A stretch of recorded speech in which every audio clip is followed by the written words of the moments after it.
विदुमपुर के virtual class में आप सभी इंटरमीडिएट के स्टूडेंट का स्वागत है। सो स्टूडेंट्स, हम लोग डिस्कस कर रहे थे बायोस्फीयर रिजर्व के बारे में इससे पहले वाली क्लास में, और आज हम बात करने वाले हैं कि बायोस्फीयर रिजर्व जो है उसको कितने पार्ट्स में बांटा गया, कितने भागों में बांटा गया। तो चलिए देखते हैं कि बायोस्फीयर रिजर्व को कितने भागों में बांटा गया है। तो देखते हैं।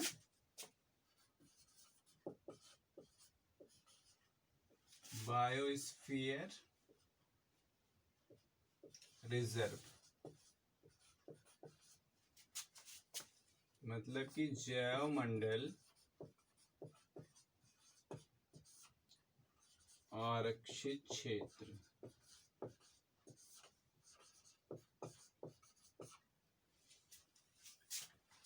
तो जैव मंडल आरक्षित क्षेत्र को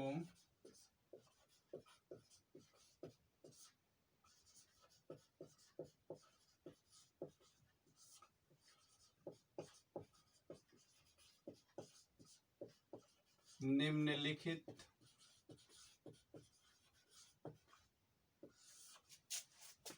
भागों में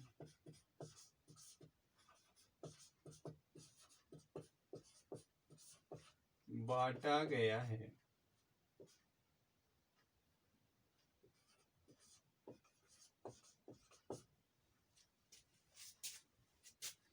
कौन कौन से? देखिए, पहला इसका है कोर अनुक्षेत्र।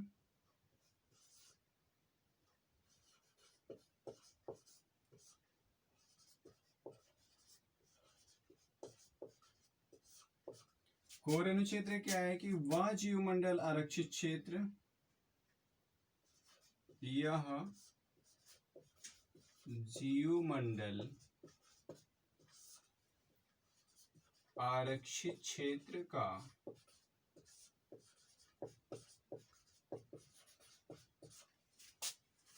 केंद्रीय भाग होता है।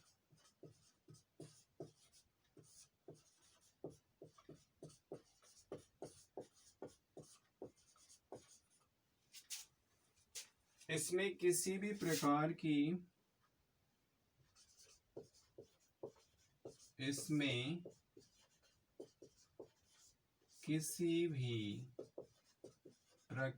की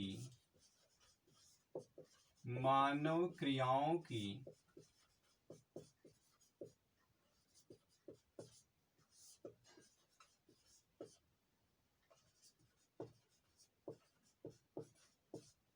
अनुमति नहीं होती है।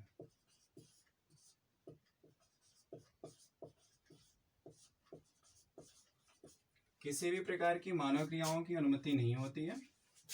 अब सेकेंड पे चलेंगे तो सेकेंड हमारा है बफर जोन।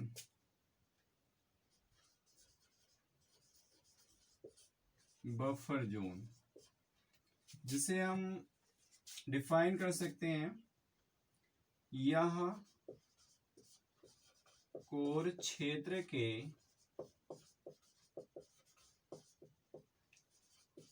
ठीक बाहर होता है। कोर क्षेत्र के ठीक बाहर होता है।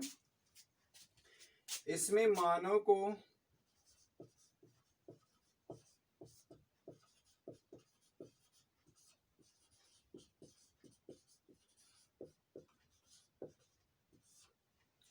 सीमित क्रियाकलापों की अनुमति होती है। मानव को सीमित क्रियाकलापों की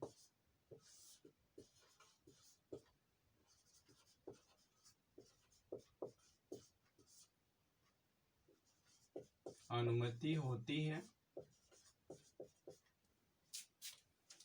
इस क्षेत्र में शैक्षिक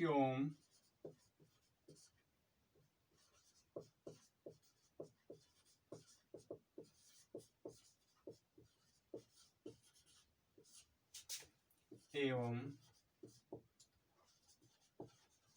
अनुसंधान कार्य किए जाते हैं।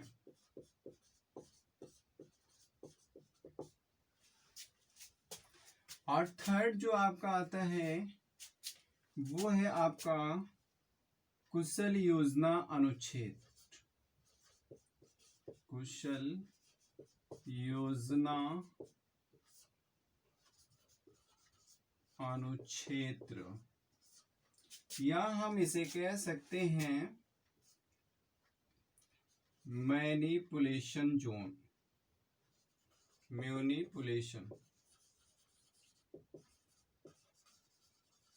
जोन। इसे ट्रांजिशन जोन भी कहा जाता है।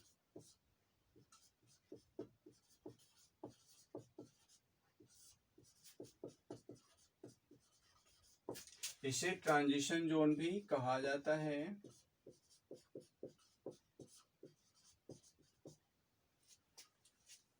इसमें परितंत्र के लिए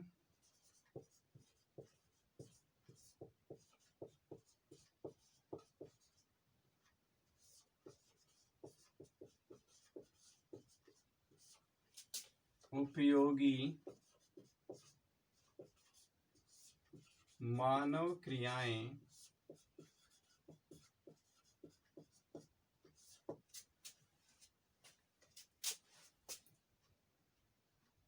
मानव क्रियाओं की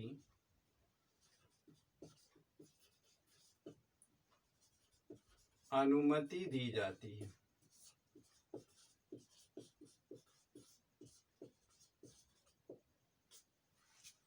जैसे पर्यटन,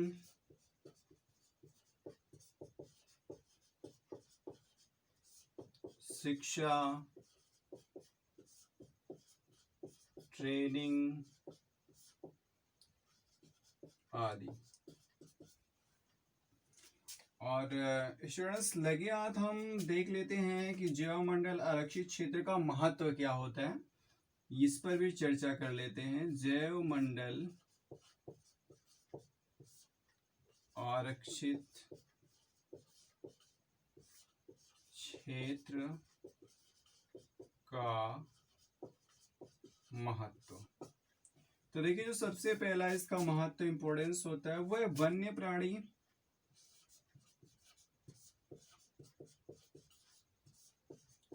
एवं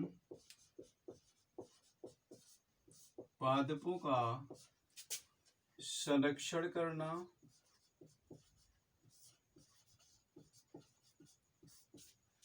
सेकेंड पॉइंट है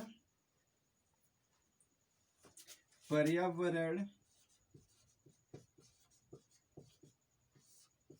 एवं पारिस्थितिक शोध शिक्षा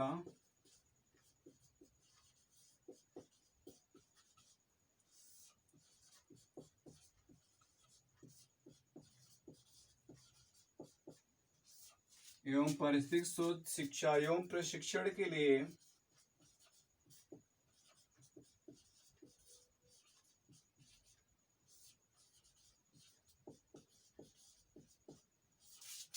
अवसर प्रदान करना।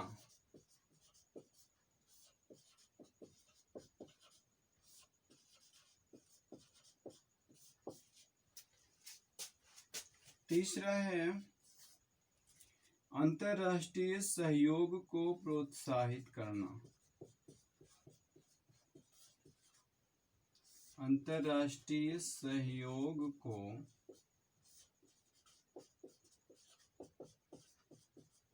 प्रोत्साहित करना।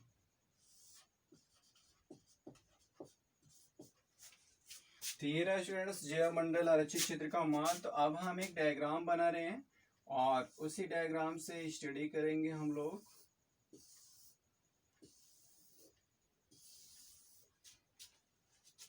अब इसमें जो आपका कोर जोन आपको बताया गया ये है, और फिर उसके बाद वाला ये आपका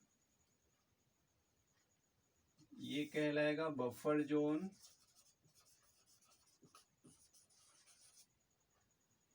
और उसके बाद वाला कहलाएगा ट्रांजिशन जोन,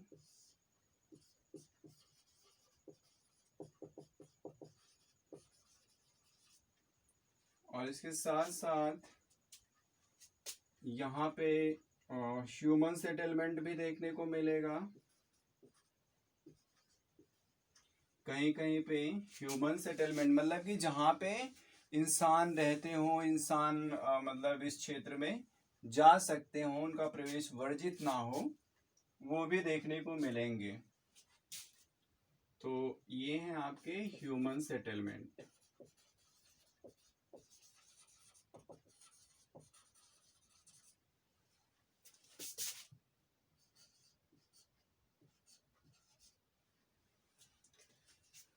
चलिए देखिए, अब ये आपका दूसरा जोन है अलग,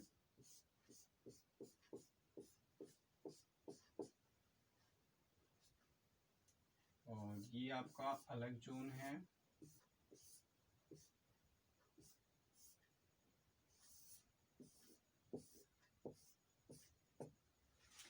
अब जैसे ये बायोस्फीयर रिजर्व है, इसको हम मान लें कि एक बायोस्फीयर रिजर्व है। ओके, ये बायोस्फीयर रिजर्व है। अब ये 3 पार्ट में बटा हुआ है। 3 पार्ट कौन कौन सा? एक तो आपका कोर जोन है, दूसरा बफर जोन है, और लास्ट वाला ट्रांजिशन जोन है।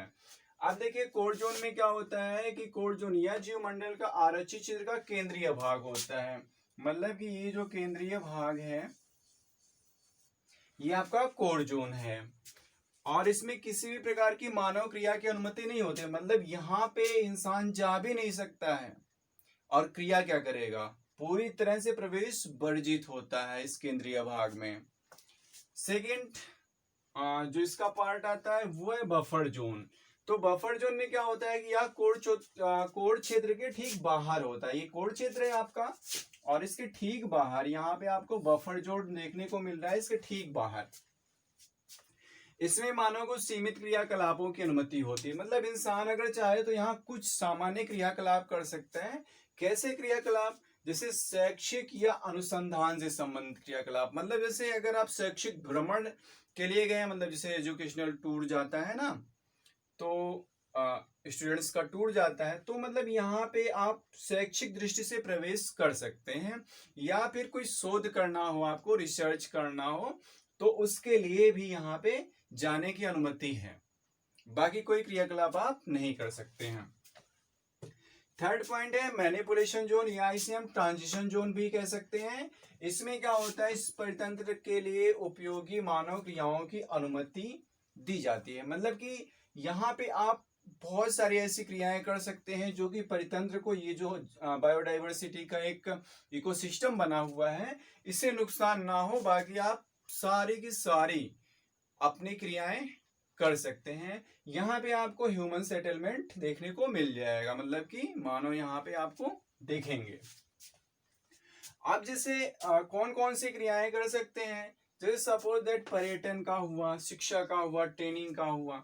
पर्यटन का मतलब घूमने टहलने का, शिक्षा बताया ही मैंने, ट्रेनिंग का मतलब कि यहाँ पे बहुत सारी चीजों की ट्रेनिंग दी जा सकती है, चाहे जीवों को या फिर मनुष्यों को। तो ये तो रहा आपका बायोस्फीयर रिजर्व, कितने पार्ट्स में है। अगला टॉपिक जो हमारा है वो है जैवमंडल आरक्षित क्षेत्र का महत्व। क्या महत्व है इनका? तो देखिए सबसे पहला पॉइंट है वन्य प्राणियों पादपों का संरक्षण करना। कहने का मतलब है कि जो हमने ये बायोस्फीयर रिजर्व बनाए हैं, क्यों बनाए हैं भैया, किस लिए बनाए हैं? ये इसीलिए हमने बनाया है ताकि जो हमारे वन्य प्राणी हैं या वनस्पतियां हैं उनका संरक्षण किया जा सके, उनको बचाया जा सके, उनको सुरक्षा प्रदान की जा सके, कोई उनको नष्ट ना कर सके। और सेकेंड पॉइंट है पर्यावरण एवं पारिस्थितिक शोध, शिक्षा एवं प्रशिक्षण के लिए अवसर प्रदान करना। तो अभी आपको बताया गया कि ये जो कोर, बफर और ट्रांजिशन जोन है, यहाँ पे आप कोर में तो कुछ नहीं कर सकते हैं, बट बफर और ट्रांजिशन जोन में आप शोध की क्रियाएं, शिक्षा से संबंधित क्रियाएं, ट्रेनिंग क्रियाएं, ये सब कर सकते हैं। मतलब इनकी अनुमति है यहाँ पे। तीसरा पॉइंट है अंतरराष्ट्रीय सहयोग को प्रोत्साहित करना। जो भी अंतरराष्ट्रीय सहयोग है, चूंकि ये जो भी चीजें बनाई गई हैं सब इंटरनेशनली बनाया गया है ताकि इससे सबको लाभ हो। तो अब जब हमको भी उससे लाभ हो रहा है तो हम तो उसमें सहयोग देंगे ना, बस वही चीज है। तो इसी उद्देश्य से जैवमंडल आरक्षित क्षेत्र का निर्माण किया गया है, यही सब इसके महत्व हैं। चलिए एक बार फिर से रिपीट करते हैं थोड़ा सा जल्दी जल्दी। देखिए, जीवामंडल आरक्षित क्षेत्र को जो बांटा गया है वो 3 पार्ट्स में बांटा गया है। फर्स्ट है कोर जोन, सेकंड है बफर जोन और थर्ड है ट्रांजिशन या मैनिपुलेशन जोन। तो कोर जोन जो है ये जीवमंडल का आरक्षित क्षेत्र का केंद्रीय भाग होता है। इसमें मानव की कोई भी क्रिया संपन्न नहीं की जा सकती है, अनुमति नहीं होती है। सेकेंड है आपका बफर जोन, ये कोर जोन के ठीक बाहर स्थित होता है और इसमें मानव को सीमित क्रियाओं को करने की अनुमति होती है। इसे शैक्षिक या अनुसंधान क्रियाएं इसमें की जा सकती हैं। थर्ड है आपका मैनिपुलेशन जोन, इसे हम ट्रांजिशन जोन के नाम से भी जानते हैं। इसमें परितंत्र के लिए उपयोगी मानव क्रियाओं की अनुमति दी जाती है, जैसे शिक्षा के लिए, पर्यटन के लिए, ट्रेनिंग के लिए, शोध के लिए, इन सभी के लिए इसमें अनुमति है कि आप ये सारी क्रियाएं यहाँ पे कर सकते हैं जो परितंत्र के लिए नुकसानदायक ना हो। अब ऐसा नहीं कि वहां जाके आप भट्टी जला दो, प्रदूषण फैले, धुआं फैले, ऐसा कुछ नहीं करना है। मतलब ऐसा इन्वायरमेंट आपको करना है, देना है, ताकि जो वहां का इकोसिस्टम है वो कहीं से भी पॉल्यूटेड ना होने पाए। इसके बाद हमने आपको बताया कि जैवमंडल आरक्षित क्षेत्र का महत्व। तो इसमें पहला महत्व है वन्य प्राणी एवं पादपों का संरक्षण करना। दूसरा है पर्यावरण एवं पारिस्थितिक शोध, शिक्षा एवं प्रशिक्षण के लिए अवसर प्रदान करना। और तीसरा है अंतर्राष्ट्रीय सहयोग को प्रोत्साहित करना। तो स्टूडेंट्स, उम्मीद करता हूँ आपको ये बायोस्फीयर रिजर्व के पार्ट समझ में आए होंगे। और अगर कहीं भी कोई दिक्कत होती है समझने में तो आप कमेंट बॉक्स में कमेंट करके हमसे पूछ सकते हैं, नहीं तो आप पर्सनली मैसेज करके पूछ सकते हैं, कोई भी दिक्कत हो। ओके।